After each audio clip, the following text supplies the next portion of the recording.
তো হ্যালো বন্ধুরা, মুই আজি প্রথম মিনি ব্লগ বানার চেষ্টা করি দেখছো, জানো না কেমন হবে।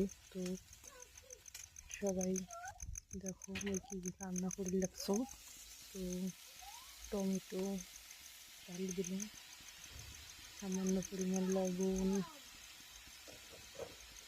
দিয়ে দিলাম, তারপরে হলুদ গুঁড়া দিয়ে দিলাম, নাড়াচাড়া করে নিলাম। তো কাউকে যদি এই রেসিপিটা ভালো লাগে তো বানিয়ে খাবার পান। তো সামান্য পানি দিয়ে দিলাম, দিয়ে এখন ঢাকা দিয়ে দিন। তো জিরা মশলা গুঁড়ো দিয়ে দিলাম। তো দেখো সাইল কান্না করে লাগছে। তো সবজিটা রেডি হয়ে গেছে।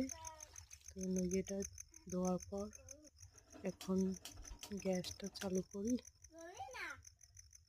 চালু হওয়ার ধরে গ্যাস অনেক গরম নেই, চালু করে দিলাম। চালু করে দিলাম, তেল দিয়ে দিন, তারপর মরিচ পেঁয়াজ বাটা দিয়ে দিলাম। এগুলো ভীম তো সবাই জানেন, ভীম ভাজা করেন। তো বন্ধু আজকে যে দেখো সাইল বাইক নিয়ে খেলাখেলি লাগছে বিছানার উপর। ভিডিওটা যদি ভালো লাগে তো please subscribe, comment and share my